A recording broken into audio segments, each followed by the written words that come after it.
할렐루야. 우리 주님을 사랑하시면 아멘 하시겠습니다. 주님을 찬양하기 원하시면 아멘 하겠습니다.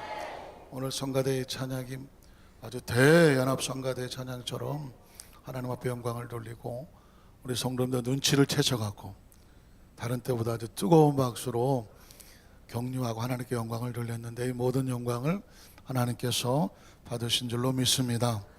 개인적으로는 우리 성가대가 오늘 이전과 이후로 나눠질 것 같아요. 이전에도 잘했지만 이후에는 한 단계 더 업그레이드 된 것 같아서 하나님께서 2019년도 우리 삼보성가대 찬양을 더 깊이 기뻐 받으실 줄로 믿습니다. 자, 우리 한번 축복하실까요? 오늘 예수님 안에서 당신에게 좋은 일이 납니다. 기적이 일어납니다. 치료 역사가 나타납니다. 할렐루야. 입술로 고백하게 하는 것은요, 내 입에서 나간 말을 누가 들을까요? 하나님이 들으시고 나도 들어요. 내 입에 치료가 나가면 상대방을 축복했는데 내 안에 치료 역사가 나타납니다. 다른 사람을 축복했는데 내 안에 축복의 역사가 나타나고요, 다른 사람을 칭찬하면 내 안에 기쁨이 넘쳐나는 거거든요. 그게 하나님의 나라 속에 입술의 고백의 법칙이고 메아리의 법칙이에요. 내 입에서 나간 것은 내게로 돌아온다. 우리 한 번 더 따라 하실까요? 내 입에서 나간 것은 내게로 돌아온다. 그러니까 계속 축복을 많이 해주셔야 되죠. 칭찬도 많이 하고 긍정적인 고백과 격려를 많이 해주시면 그 사람도 살고 나도 살고, 그게 크리스천의 영적인 법칙입니다. 오늘 말씀의 제목은 이렇습니다. 한번 따라 하실까요? 하나님의 자녀되는 축복을 알아야 무엇이다? 축복입니다. 축복의 비결 중에 하나님의 자녀가 된다는 이 축복의 내용을 내가 알고 있어야 그것이 내 삶을 축복으로 인도한다는 것입니다. 여러분 혹시 아이들이 보는 영화지만 만화 영화 좋아하시나요? 여기서 네라고 바로 반응이 나왔습니다. 그러면 혹시 이 영화를 보셨나요? 제가 포스터를 보였는데 난 이 영화를 봤다. 믿을 건 성가대밖에 없는 거예요. 이제 2부에도 아무도 손을 안 드셨고 3부에도 손을 안 드신 이유가 있어요. 우리 여의도 순복 안사님께서 성도는 오로지 기도 아니면 전도다. 그냥 도에 트신 분들이라 기도 아니면 전도야. 이런 영화를 볼 틈이 없어. 제가 보고 말씀을 드려야 됩니다. 물론 이 영화는 오래전 영화입니다. 아이스 에이지 2라고 하는 영화인데, 아이스는 얼음이잖아요. 에이지는 시대를 말하니까 소위 말하는 빙하 시대입니다. 빙하 시대에 맘모스라고 하는 한 거대한 코끼리를 주인공으로 그 친구들 간의 모험적인 스토리가 전개되는 것이 아이스 에이지 2인데, 2라는 얘기는 계속 시리즈가 나왔다는 얘기고, 얼핏 보니까 5, 6 나온 것 같은, 제가 잠깐 본 것 같기도 한데 계속 발전되어 나올 것 같습니다. 자, 이 영화에 아이들이 보는 영화지만 굉장한 메시지가 있는 것을 저는 캐치를 했습니다. 그 다음 사진을 보면, 자, 이 친구가 주인공이에요. 이 친구가 주인공인데 그 친구들이 여기저기 붙어 있죠. 붙어 있는데 거꾸로 매달려 있는 쥐가 2마리가 보입니다. 세 번째 사진은 이들의 사진인데요. 뭐같이 생겼나요? 쥐같이 생겼는데 그냥 쥐 같지는 않죠. 우리나라 쥐하고는 뭔가 조금 다른 것 같습니다.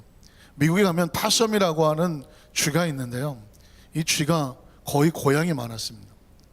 그리고 생긴 거는 돼지같이 생겼습니다. 그런데 쥐라고 말해요. 그래서 이 쥐가 등치가 제법 크니까 고양이 많으니까 고양이도 잡아먹고요, 가끔씩 개도 잡아먹습니다. 그래서 제가 미국에 있을 때도 저희 집에 강아지 한 마리 갖다 놨더니 그날 밤에 영락없이 이 파섬 돼지 쥐 2마리가 그것도 부부가 나타나셨어. 그래서 그걸 내가 쫓아내느라고 좀 애를 좀 먹었습니다만은, 이 쥐죠, 쥐. 돼지라고 하면 안 되겠고, 돼지같이 생긴 쥐, 코도 돼지 코처럼 생겼잖아요. 문제는 이 친구들이 맘모스 코끼리 새끼를 키웠다는 것입니다. 주인공 맘모스가 아주 어렸을 때 부모를 잃고 거의 죽을 지경 사경을 헤맬 때 이 쥐 2마리가 부부예요. 저렇게 생겨도 부부입니다. 부부인데 그 꼬마를 데려다가 키웠습니다. 얼마나 정성껏 키웠는지 정말 심혈을 키워서 죽을 걸 살게 되었고, 이 코끼리가 자라면서 자기 의식과 사고가 완전히 쥐처럼 돼버렸습니다. 왜? 엄마 아빠가 쥐니까. 그래서 내용을 다 캡처할 수는 없었는데, 내용을 보면 아까 이 쥐들이 거꾸로 매달려 자잖아요. 맘모스 코끼리가 그 당시에 거꾸로 매달려 잠을 잔다든가, 또는 그 다음 사진 한번 보여드릴게요. 지금 뭘 하고 있나요? 이 등치 큰 맘모스 코끼리가 조그만 나뭇가지 뒤에 자기를 숨기고 있는 것입니다. 여우가 지나가도 숨어. 왜 숨을까요? 엄마 아빠가 숨으니까. 늑대가 지나가도 숨어. 무서워서. 공중에 독수리가 뜨면 미친 듯이 도망가서 저 어디 큰 바위 뒤에 숨어야 됩니다. 지금 사실은 이 코끼리가 그러고 있는 장면에 하나를 끌고 온 거예요.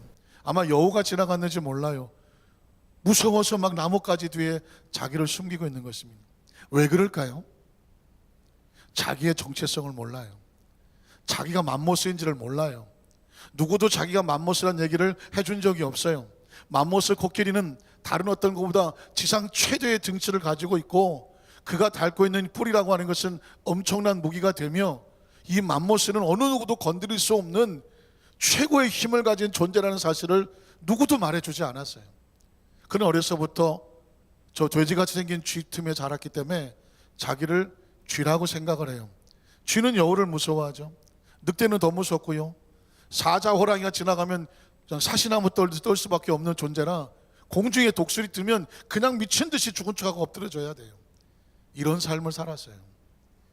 그런데 어느 날 이 친구들이 홍수가 나서 물속에 떠내려가다가 아주 악어처럼 생긴 무서운 물고기에게 잡혀 먹을 뻔하게 됐습니다. 그 상황을 본 다음에 이 맘모스 코끼리가 전혀 자기 의지와 상관없이 본능적으로 자기 친구들을 구해야 되겠다고 힘을 쓰고 막 바위를 막 부시고 해서 결국은 괴물 물고기를 물리치고 자기 친구들을 구해냅니다. 그리고는 고민에 빠져요. 내가 어떻게 이것을 했지? 분명히 자기는 쥐인데, 여우도 무서워하는데 저 악어처럼 생긴 물고기하고 자기가 싸워서 이긴 거예요. 고민이 되면, 그날부터 고민이 돼요. 나는 누굴까? 근데 마침 또 한 마리 맘모스가 와서 친구하자고 말합니다. 또 보니까 엄청난 등치가 와서 자기랑 친구하자고 해서, 난 당신하고 친구가 될 수 없다고 말해요. 왜 그러냐? 나는 쥐니까. 그 맘모스가 놀라는 거예요. 너 맘모스인데 왜 쥐라고 생각해? 내 발자국을 봐. 네 발자국하고 똑같잖아. 며칠을 고민하다가 밤에 몰래 일어나서 그 큰 맘모스의 발자국에 자기 발을 슬며시 밀어넣어 봅니다. 그랬더니 똑같은 거예요. 거기서 비로소 자기가 쥐가 아니라 맘모스라는 대형 코끼리라는 사실을 발견합니다. 그 다음날 이 코끼리는 더 이상 여우에 쫄지 않습니다. 늑대 때문에 비실거리고 나무 그 틈에 자기 몸을 숨기지 않습니다. 독수리가 날아가도 코웃음도 안 치고, 사자와 호랑이 옆에 있어도 전혀 눈길도 안 줍니다. 이제는 저것들이 슬슬 자기를 피합니다. 이게 아이스 에이지 2의 스토리예요. 저는 이 영화를 보다가 깜짝 놀랐습니다. 모든 인간이든 동물이든 자신의 존재에 대한 정체성을 모르면 자기 속에는 어떤 능력도 나타나지 않아요. 오히려 두려워하지 말아야 할 것에 두려워하고 절망하고 좌절하고 낙심하는 모습을 보게 됩니다. 어쩌면 우리의 삶의 인생의 모습이 그런지 몰라요. 예수 그리스도 믿기 이전과 믿기 후의 차이는 뭐가 있냐면, 믿기 이전에는 운명에, 팔자에, 세상의 환경에, 사람들의 시선에, 그들이 말하는 평가에 자기 자신을 가둬두고, 아유 나 같은 놈이, 내 팔자야, 나는 머리도 나쁘고 나는 능력도 없고 집안도 그렇고 어쩌고 저쩌고 하는 것에 자기를 가둬둬서 마치 쥐새끼처럼 살아가요. 마치 거대한 맘모스가 자기를 쥐인 것처럼 생각하며 두려워 떠는 것처럼. 그래서 성경에 보면 하나님이 이 땅에 오셔서 예수님을 믿고 나면 가장 먼저 바꿔주는 게 뭐냐면 신분을 바꿔줘, 정체성을 바꿔줘. 오늘 요한복음 1장 12절은 그 얘기를 하는 거예요. 너희가 예수 그리스도를 영접하며 그 이름을 믿는 자들에게는 어떤 존재의 변화가 있느냐? 하나님의 자녀가 되는 권세가 있어요. 하나님의 자녀. 운명이 아니고 팔자가 아니고 육신이 아니고 김씨네, 이씨네, 박씨네 그 후손이 아니고, 육체는 그렇게 태어났다고 했을지 모르지만 우리의 존재 자체는 하나님의 자녀가 되는 권세를 주면 세상에 눈치 보지 말고, 세상을 쭈삣거리지 아니하고, 세상에 쫄지 말고 하나님의 자녀되는 능력을 그 안에서 하나님께서 부어 주시겠다고 말씀.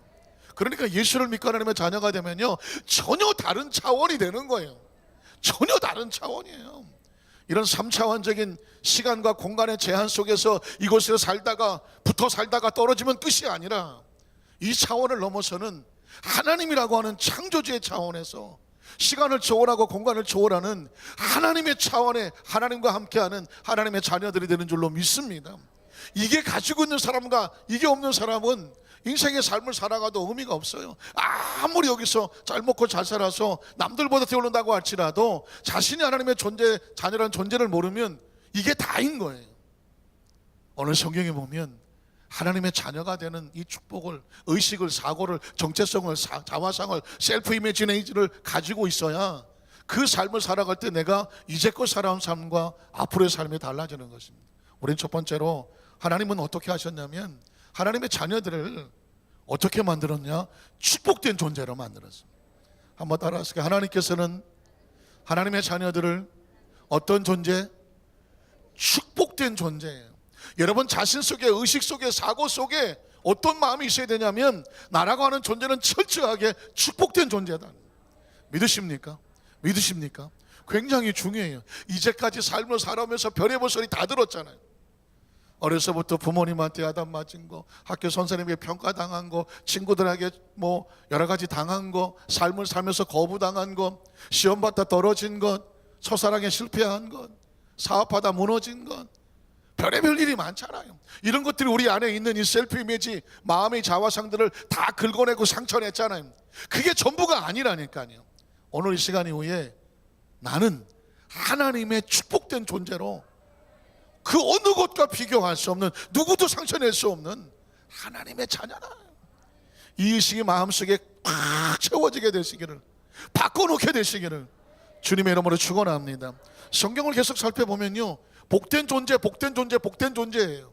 창세기 1장 26절 28절을 보면 외워야 돼요. 이거는요, 하나님이 이르시되 우리 형상을 따라 우리의 모양대로 우리가 사람을 만들고 그들로 바다의 물고기, 하늘의 새와 가축과 온 땅과 땅에 있는 모든 것을 다스리는 존재가 되게 하자 하시고, 하나님이 자기 형상과 하나님의 형상대로 사람을 창조하시되 남자 여자를 창조하시고 하나님이 그들에게 복을 주시며, 저는 성경을 읽다가 이 구절에서 얼마나 울었는지 몰라요. 하나님은 그들에게 복을 주시군요. 저와 여러분 복된 존재예요. 한창 사춘기 때 제 머릿속에, 의릿속에 가장 좋아하던 노래는 닐 다이아몬드의 소리타리 맨이었어요. 무디 블루스의 멜랑콜리 맨이었어요. 우리 성도들에게 이걸 이해해달라고 말하지 않아요. 온 성도들은 오로지 기도하고 전도하다가 가끔 듣는 게 클래식이에요.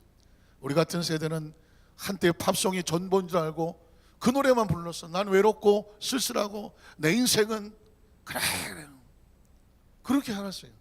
그런데 성경에 보니까 아닌 거야. 외로울 필요가 없는 거예요. 서러울 필요가 없는 거예요. 사람이 왕따를 시키고 사람이 거부하고 뭐 어떤 상황 속에서 고립되고 그렇게 뭐 잘 나가지 못해도 하나님 우리를 지으실 때 너는 복 있는 존재야. 하나님이 그들에게 복을 주시며 그랬어요. 그건 우리가 어떻게 선택하는 게 아니에요. 존재 자체가 복된 존재예요. 하나님이 그들에게 이르시되 생육하고 번성하고 땅에 충만하라. 땅을 정복하라. 바다의 물고기와 하늘의 새와 땅에 움직이는 모든 생물을 다스리는 존재로 만들었습니다. 만들고 끝나지 않아요. 환경에 복을 주셔요. 창세기 2장 7절로 9절에 보니까 야훼 하나님이 땅에 흙으로 사람을 지으시고 생기를 그 코에 불어넣으시니 사람이 생명이 되니라. 야훼 하나님이 동방 에덴에 동산을 창설하시고, 환경이에요. 환경. 아담과 하와를 만들어 놓으시고, 환경은 네 마음대로 살아가 아닙니다. 하나님 우리의 삶의 환경도 관심이 있으시고요, 책임지시고요, 만들기를 원하시는 거예요. 창설하시고 그 지으신 사람을 거기 두어. 왜? 거기서 어떻게 하라고? 9절에 보면 야훼 하나님이 그 땅에 보기에 좋고 아름답고 먹기 좋은 나무가 나게 하셨어요. 먹고 마시는 생활하는 것도 하나님의 영역이에요. 아담과 하와가 자기 스스로 할 수가 없는 상황이거든요. 하나님은 계속해서 그들의 삶에 개입하기를 원하십니다. 출애굽기 20장 6절에 보면 나를 사랑하고 내 계명을 지키는 자는 몇 대까지 은혜를 베풀어요? 1000대까지 은혜를 베풀어. 알아요. 아까 2부 때도 보니까 1000대까지 은혜 베푼다니까 반응이 별로 없었어. 왜 그러냐 했더니 10,000대는 돼야지. 그냥 10,000대를 원하십니까? 하나님께서 1000대를 베푼다고 한 얘기는 하나님은 자기와 그 자녀 백성들 손손에 복이 임하기를 원하시는 거예요. 나를 사랑하고 내 계명을 지킨 자가 뭐예요? 하나님의 자녀들이거든요. 성경 계속해서 이어집니다. 출애굽기 10장 22절로 24절에 보면 야훼께서 모세에게 이르시되 너는 이스라엘 자손에게 이같이 이르라. 내가 하늘로부터 너희에게 말하는 것을 너희 스스로 보았으니 너희는 나를 비교서 은으로나 금으로나 너를 위해서 신상을 만들지 말고. 왜 기독교에는 우상이 없나요? 기독교에는 베드로상, 예수님상, 마리아상 해놓고 거기 가서 손을 비비며 빌지 않나요? 하나님의 명령이에요. 하나님의 존재 자체는 어떤 사람이 만드는 어떤 형상 속에 들어가서 그게 복을 주는 게 아니란 말입니다. 하나님은 존재 자체가 복이에요. 그리고 하나님의 복은 어디서 오느냐? 예배 가운데 오는 거예요. 하나님 앞에 신령과 진정으로 예배하는 그 심령의 복을 주시는 거예요. 말씀을 청해 보십시오. 너를 위해서 신상을 만들지 말고 내게 토단을 쌓고 제사와 예배를 말하는 거예요. 그 위에 내 양과 소로 내 번제 화목제로 예물과 헌신을 말하는 거예요. 그러면 어떻게 됩니까? 내가 내 이름을 기념하는 곳에, 기념이 뭘까요? 월십, 최상의 가치를 그에게 올려드리고 서비스 헌신하는 그 예배 가운데 그 모든 곳에서 내게 임재하여 무엇을 주리라? 복을 주리라.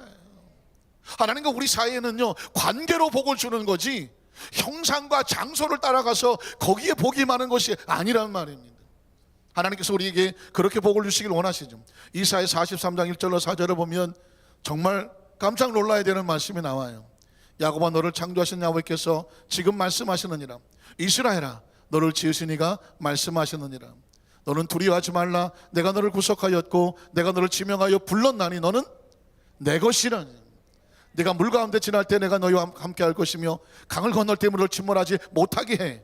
네가 불 가운데 지날 때 타지도 못하게 할 것이고 불꽃이 너를 손도 대지 못하게 해. 이유가 뭔지 아세요? 대전하는 야훼 네 하나님이에요. 절대주야, 구원주야, 창조주야.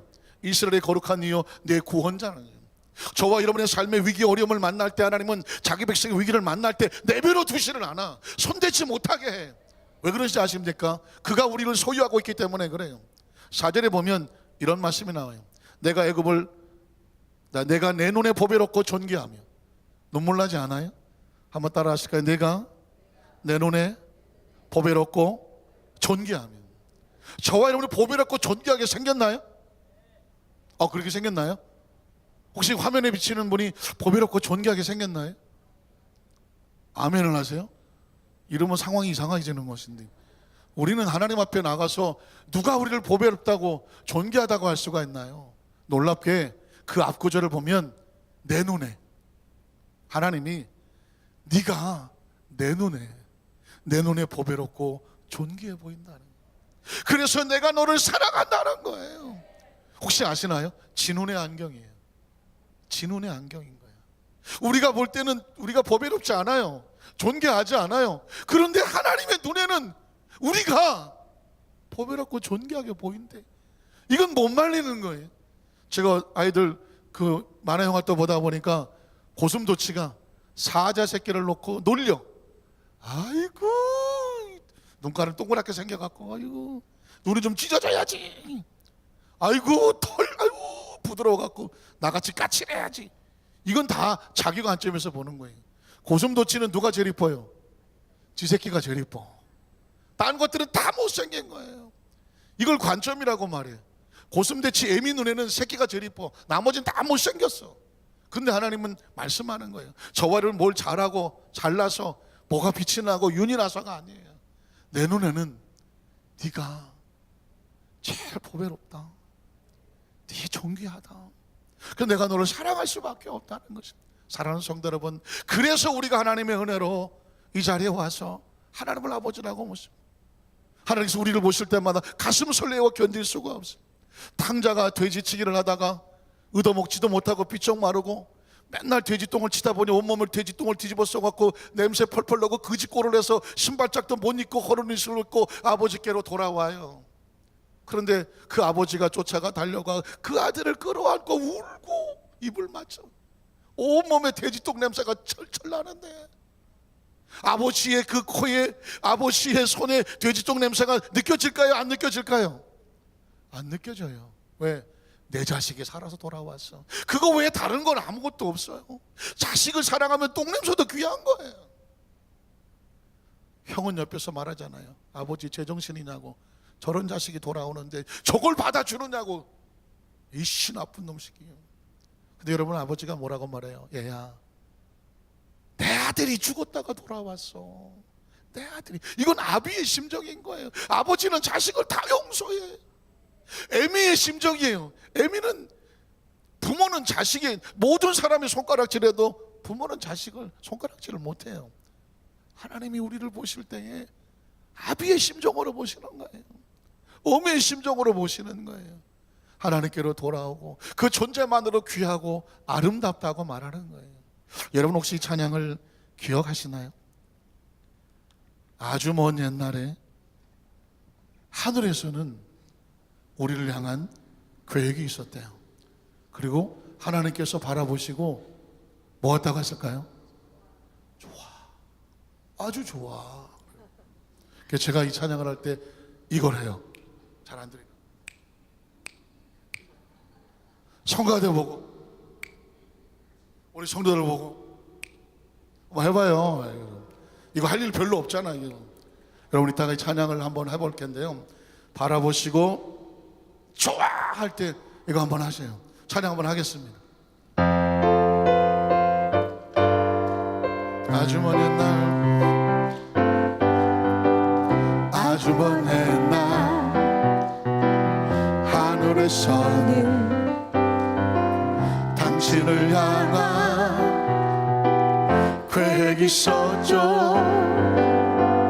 하나님께서 준비하시고 바라보시면 좋았더라고. 좋았다고 하세요. 말씀하셨네. 이 세상 그 무엇보다 귀하게 나의 손으로 창조하였노라.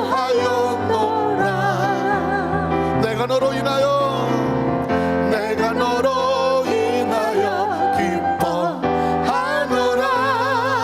내가 너를 사랑하노. 우리 옆 사람 축복할까요? 사랑해요. 사랑해요. 축복해요. 축복해. 당신의 마음에, 당신의 마음에 우리의 사랑을 사랑해요. 축복해요. 사랑해. 축복해요. 사랑해요. 축복해요. 당신의 마음에, 당신의 마음에 우리의 사랑을 드려요. 우리 사랑 하나님께 우리 감사 박수 한번 하겠습니다. 여러분, 우리가 그렇게 태어났어요. 우린 그런 존재라는 거예요. 두 번째로, 하나님께서는 하나님을 맡은 사명자들에게도요, 축복과 능력을 선포해 주셨습니다. 그러니까 우리가 하나님 앞에 서서 하나님 일을 하는 백성들은 하나님께서 이미 복을 주시고 축복하시겠다고 하는 능력을 선포받은 사람이라는 것입니다. 성경에 보면 하나님의 사람들이 하나님을 만나면 하나님 일할 때마다 정말 집요하게, 집요하다는 표현을 씁니다. 하나님이 그 사람을 쫓아가서 복을 주셔요. 복을 주셔야 일을 할 수가 있어요. 여러분 생각해 보십시오. 여러분이 자녀들에게 심부름을 시켜요. 그런데 빈손 들고 심부름 보내나요? 아니에요. 저도 어렸을 때 저희 집 아이한테, 야 엄마 아빠 뭐 아이스크림 좀 사와라 그러면은 돈 주세요. 아이는 돈을 받아야 가요. 돈 안 받으면 안 가요. 왜? 돈은 능력이니까, 아이스크림 살 수 있는. 그래서 걔가 돈 달라고 할 때는 어쩔 수 없어요. 심부름을 시키니까 가는 거예요. 근데 군대 가면 달라요. 군대 가면 1,000원 주면서 이렇게 말해요. 고참이 아이스크림 10개, 우유빵 10개, 초코파이 3개, 그리고 뭐 가져오라 그러죠? 전동거실로 올라 그래요. 그러니까 뭐래, 네 돈으로 사고 마 고참 돈은 도로 가져와, 이 얘기나 마찬가지. 물론 조크 겸 여러 가지 상황이 있지만 부모는 그렇게 하지 않아요. 하나님은 자기 백성들에게 일을 맡길 때 하나님의 능력과 축복을 선포하세요. 창세기 12장 1절로 4절을 보면 교과서죠. 하나님은 아브라함을 선택해 놓고 어떻게 하시나 봐요. 야훼께서 아브라함에게 이르시되 너는 너희 고향과 친척과 아버지 집을 떠나서 내가 네게 보여줄 땅으로 가라. 내가 너로 큰 민족을 이루고 네게 무엇을 주어? 복을 주어. 하나님과 우리 사이의 회복 속에서 하나님 우리를 선택하시면 복을 주셔야 돼요. 그래야 그 복을 가지고 나가서 하나님 일을 할 수가 있는 거죠. 내 이름을 창대하게 하리니 너는 복이 될 것이다. 너를 축복한 자 내가 복을 내리고 너를 저주한 자 내가 저주하리니 땅의 모든 족속이 너로 말미암아 무엇을 얻어요? 복을 얻어. 어디 가서 복을 기웃거리지 마. 네가 복의 통로가 될지어다. 나눠주고 구워주고 베풀어주며 집안이고 가정이고 사업이고 네가 축복의 주인공이 될지어다. 이게 하나님께서 아브라함을 통해서 믿음의 후손들에게 주시는 메시지와 같아요. 4절을 보니까 이 아브라함이 야훼의 말씀을 따라갔고 롯과 함께 갔어요. 그에게 복이 임하는 것은 당연한 거예요.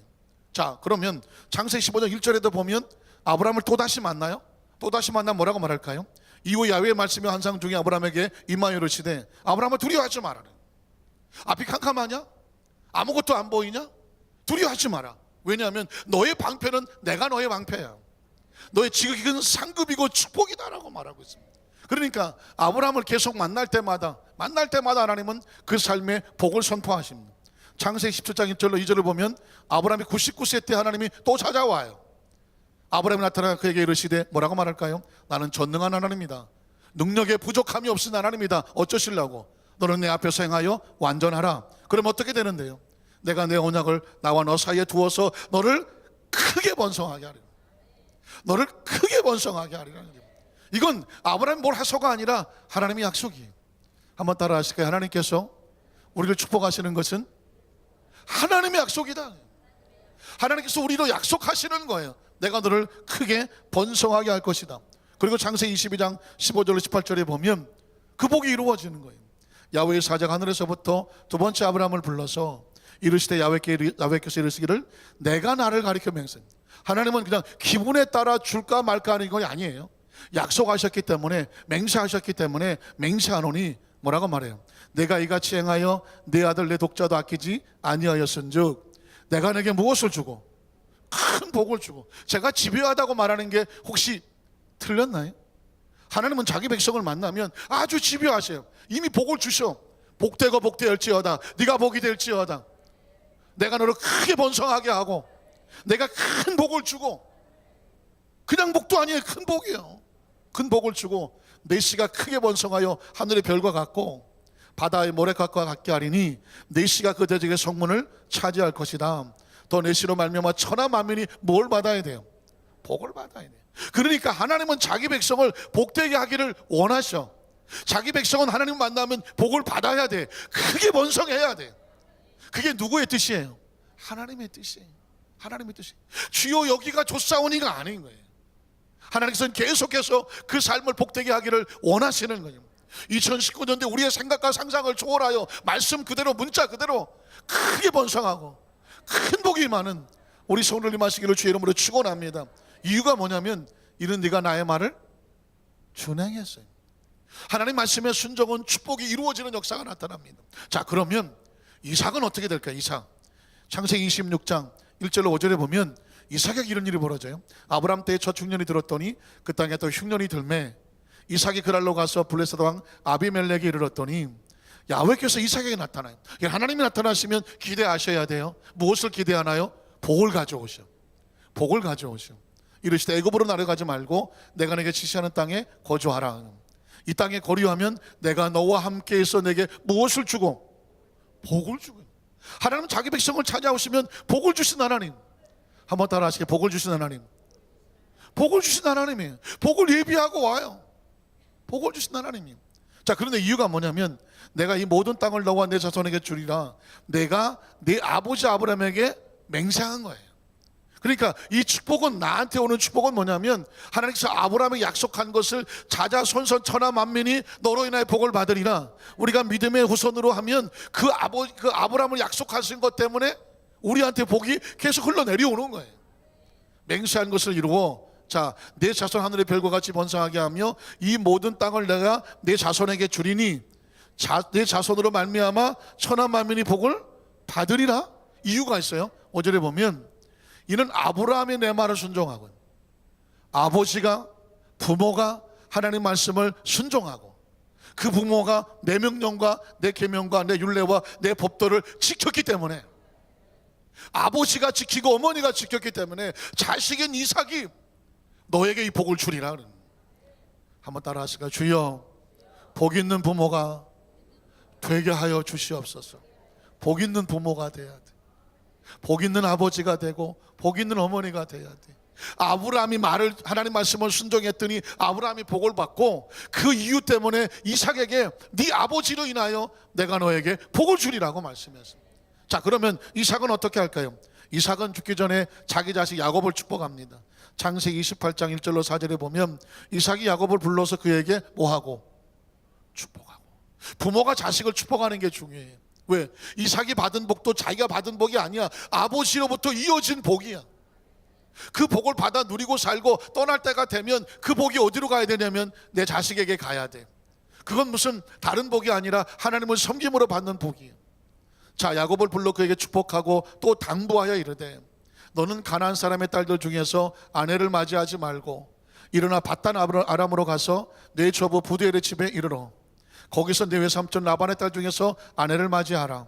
전능하신 하나님이 내게 복을 주시오 네가 성육하고 번성하게 하여 내가 여러 족속을 이루게 하시고 아브라함에게 허락하신 복이에요. 복이라고 하는 것은 하나님이 허락해 주셔야 돼. 열어주셔야 돼. 하늘문을 여시고 열어주셔야 돼. 아브라함에게 열어주신 축복이 이삭에게 왔으며 그 이삭에게 주신 이 축복이 야곱에게 복을 주시며 라고 축복하는 거예요. 너와 함께한 내 자손에게도 복을 주사라고 말했습니다. 자, 놀라운 것은요, 이렇게 부모가 축복하잖아요. 하나님이 아브라함에 주신 땅과 내가 거류한 땅을 내가 차지하게 하시기를 원하노라 축복하잖아요. 그 축복을 하나님이 그대로 약속대로 이루어 주시는 거예요. 창세기 28장 13절로 15절에 보면 또 본종 야훼께서 그 위에 서서 이르시되 내가 누군지 아느냐? 나는 야훼니 너희 조부 아브라함의 하나님이야. 아브라함에게 약속하신 하나님이야. 그 다음에 보면 이삭의 하나님이야. 네 아버지 이삭에게 축복을 약속하신 하나님이야. 그 하나님이 내가 누워있는 땅을 내가 너와 내 자손에게도 줄 것이다. 내 자손의 땅에 티끌같이 되어서 네가 서쪽과 동쪽과 북쪽과 남쪽으로 퍼져나갈 것이며 땅의 모든 족속이 너와 네 자손으로 말미암아 복을 받으리라. 다시 한번 2019년도에 우리 여도순모 안산교회의 성도들로 인하여 그 가정과 그 자손이 복을 받으리라 그래요. 복을 받으리라. 부모의 가장 절박하고 절실한 게 뭐예요? 하나님, 내가 하나님 앞에 온전히 서서 복 있는 부모가 되게 하시고 내 자녀들이 하나님 안에서 하나님의 약속된 복을 받게 하여 주시옵소서. 세상에 자녀가 잘 돼, 무조건 내 새끼 잘 되자는 얘기가 아닙니다. 하나님 흘러내리는 그 축복이 옆으로 흩어지지 아니하고 깨어지고 넘어지지 아니하고 그 축복을 받아서 하나님의 일을 할 수 있는 축복의 통로가 되게 하여 주시옵소서. 여러분 보십시오. 그 축복의 의미가 있어요. 15절에 보면 내가 너와 함께 있어서 내가 어디로 가든지 너를 지키며 너를 이끌어 이 땅으로 돌아가게 할 것이다. 그리고 내가 내게 허락한 거예요. 여러분, 하나님의 복은 하나님이 허락하셔야 되는데요, 다 이루기까지 너를 뭐하지 않아?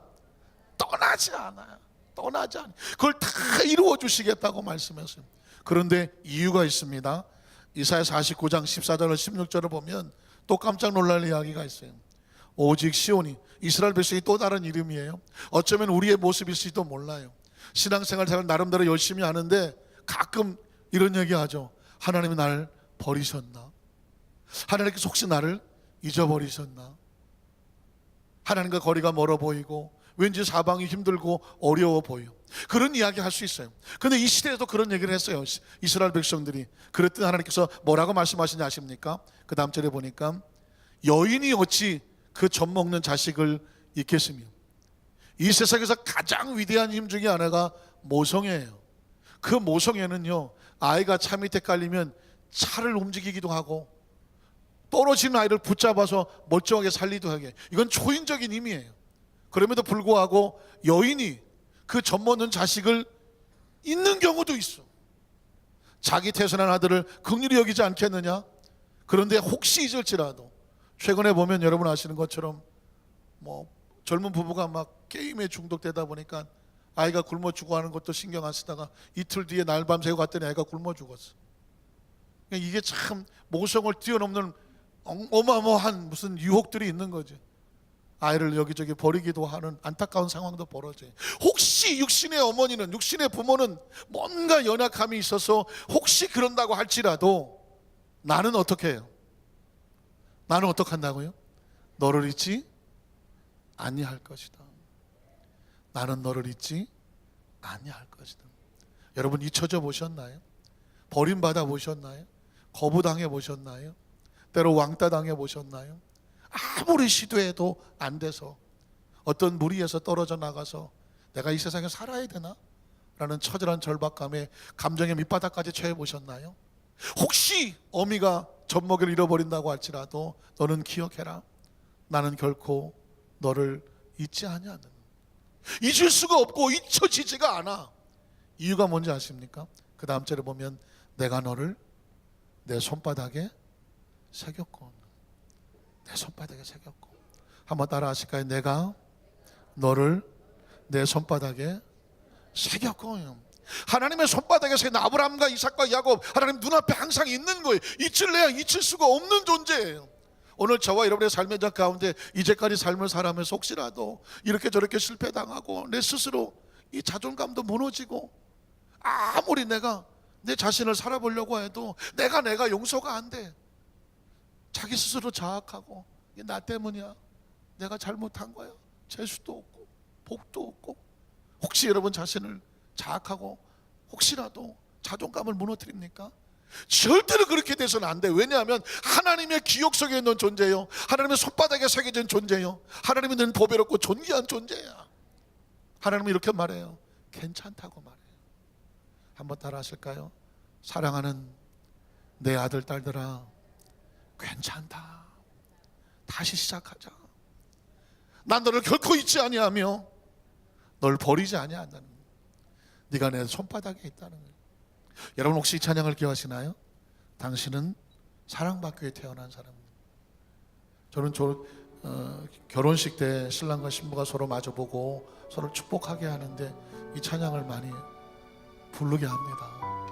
서로가 서로를 축복하는 거예요. 그렇게 시작을 해야 돼요. 결혼하기 전까지는 아픔도 많고 상처도 많았겠지만 이제 둘이 한 몸이 되어서 갈 때는 충분히 축복된 존재로 서로를 축복하고 그것을 가슴에 끌어안고 가정을 이루어야 그 다가오는 문제를 이길 수가 있어요. 어느 시간 주님께서 저와 여러분에게, 여러분 자신에게 말하는 거예요. 여러분 자신은 사랑받고 축복받게 태어난 존재예요. 같이 고백할까요? 당신은 사랑받기 위해 태어난 사람. 당신의 삶 속에서 그 사랑받고 있지요. 당신은 사랑받기 위해 태어난 사람. 당신의 삶 속에서 그 사랑받고 있지요. 태초부터 시작된 하나님의 사랑은 우리의 만남을 통해 열매를 맺고,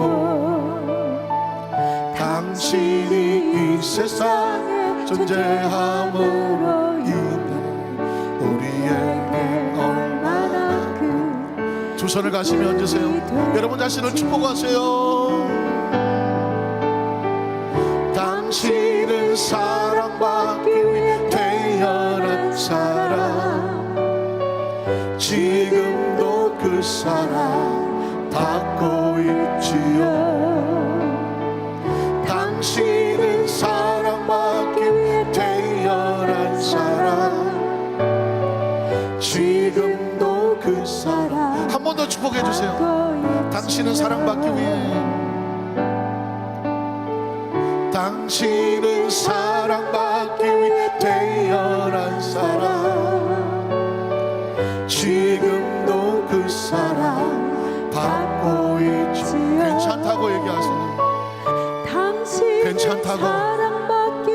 아직 시간이 있다고, 회복할 수 있다고. 지금도 그 사랑 받고 있지요. 괜찮아요. 괜찮아요. 어쩔 수 없었던 것, 그럴 수밖에 없었던 것, 그 상황 속에서 아무런 방법이 없었던 것, 하나님께서 마음을 헤아리시고 아들이 돌아올 때 그냥 안아주는 것처럼 하나님의 약속을 믿고 돌아오면 되는 거예요. 그 앞에 엎드리면 되는 거예요. 그분은 우리의 이름을 손바닥에 새겨놓고 잊은 적이 없는 거예요. 마지막 세 번째로, 그래서 하나님의 축복된 자녀는 이 영성을, 하나님의 자녀라는 영성을 선포하며 살아가야 되는 것입니다. 잠언 6장 2절에 보면 내 입의 말로 내가 얽혔으며 내 입의 말로 인하여 잡히게 되었다. 하나님의 자녀는 절대로 부정적으로 자기를 자학하지 않아요. 스스로 상처 주지 않아요. 절대로 부정적인 얘기, 나는 안 돼, 못해, 나는 뭐 실패하고만 여러 번 넘어졌고 남들이 날 인정하지도 않고 나는 방법이 없을 거예요. 절대로 그렇게 해서는 안 돼요. 입의 말로 우리가 무너져요. 난 할 수 있습니다 하면 됩니다. 하나님께서 구원받고 치료받고 축복받은 하나님의 자녀입니다. 내가 부족하고 모자라지만 은혜로 여기까지 왔습니다. 여전히 주님 안에 있습니다. 그분이 나를 기억하시고 이렇게 세워주며 회복시킬 겁니다. 하나님을 믿습니다. 하나님의 은혜를 기억하면서 그 입술의 고백을 절대로 함부로 무너뜨리면 안 돼요. 잠언 4장 20절 24절에 보면 이 고백은 마음의 생각을 지배해요. 내 아들아, 내 말에 주의하며 내가 말하는 것에 내 귀를 기울여라. 그것을 내 눈에 떠나게 하지 말며 내 마음속에 지켜라. 마음은 생명과 연결돼요. 그것은 얻는 자에게 생명이 되며 그의 온 육체의 건강이 되민이라. 모든 지킬 만한 것도 더욱더 네 마음을 지켜라. 생명의 근원이 이에서 남이에요. 그러기 위해서 어떻게 되느냐? 구부러진 말을 내 입에서 버려야 되죠. 절대로 부정적이며 낙심하며 좌절하며 파괴적이며 자조적이며 자학적이며 자책하는 말을 하지 말아야 돼요. 비뚤어진 말을 내 입술에서 멀리 하라는 거예요. 그것은 마음의 생각을 무너뜨리고 그리고 생명을 무너뜨리는 것입니다. 이걸 조장하는 것이 마귀예요. 그래서 야고보서 4장 7절로 8절에 보면 그래도 너희는 하나님께 복종할지어다. 마귀를 대적하라. 그러면 너희를 피하리라. 부정적인 생각이 다가와요. 사람은 하루에 6만 가지 생각이 머릿속에 돌아다닌대요. 그걸 전부 다 내 머릿속에 받으면 안 되는 거지. 그런 얘기를 했죠. 6만 가지 생각이 내 머리를 지나간다고 할지라도 이 생각이 내 머리에다 집을 짓는 건 막을 수가 있어. 머리 위에 비둘기가 돌아다니더라도 잡지는 못해. 그러나 내 머리에 둥지를 트는 거는 쫓아버릴 수가 있어요. 잡다한 생각, 부정적인 생각이 들어오면 그 내게 정착하려고 하면 예수 이름으로 명령하노니 부정적인 생각을 떠나 갈지어다. 쫓아내야 돼. 그것이 마음을 지키고 언어를 지키고 생명을 지키는. 그럼 너희를 피하리라. 그리고 하나님을 가까이 하는. 그리하면 너희를 가까이 하실 것이다. 왜냐하면 십자가가 우리가 축복된 존재라는 것을 보증해 주고 있어요. 갈라디아서 3장 13절 14절에 보면 그리스도께서 우리를 위하여 저주를 받은 바 되사 율법의 저주에서 우리를 속량하셨음. 값주고 사셨으니 기록된 바 나무에 달린 자마다 저주 아래 있는 자. 예수님이 저주를 받음으로 우리 안에 어떤 일이 벌어지냐면 아브라함의 복이 이방인에게 미치게 하고 우리에게 미치게 해요. 아브라함의 자자 손손의 복을 얻으리라가 이제는 우리의 복이 되고 또 우리로 가이고 믿음으로 말미암아 성령의 약속을 받게 하려 하심이라. 골로새서 1장 13절로 14절에 보면 아예 이렇게 말해요. 그가 우리를 흑암의 권세에서 건져냈어. 믿으십니까? 운명과 팔찌에서 건져냈어. 낙심과 좌절에서 건져냈어. 죄와 사망에서 건져냈어. 질병과 상처에서 건져냈어. 가난과 저주에서 건져냈어. 그리고 어떻게 했느냐? 그의 사랑의 아들 나라로 옮기셨어. 새롭게 옮기셨어. 의로운 자가 되게 하시고 성령의 사람이 되게 하시고 치료의 사람이 되게 하시고 형통의 사람이 되게 하시고 하나님의 나라는 예수님이 옮겨주셔서 가는 거예요. 말씀을 정리합니다. 사랑하는 한산교회 성도 여러분, 운명이 너무, 우리 생명이 너무 귀하잖아요. 세월은 너무 아깝고요. 그냥 생각을 물 흐르는 대로 보내면 안 돼요. 우리의 마음을 딱 붙잡아야 돼요. 난 하나님의 자녀다. 축복된 존재다. 하나님이라는 것은 하나님께서 우리 삶을 책임지고 손바닥에 새기고 우리를 지켜보고 계신다. 믿으십니까? 어떻게 해야 돼요? 우리의 삶의 마음과 생각과 의식을 지키고 끝까지 믿음으로 승리해서 나가서 하나님께서 마침내 우리를 멋진 작품을 만들 수 있도록 우리 하나님의 생각과 언어를 맡겨 놓아야 돼요. 우리는 축복의 주인공이 되시기를 주의 이름으로 축원합니다.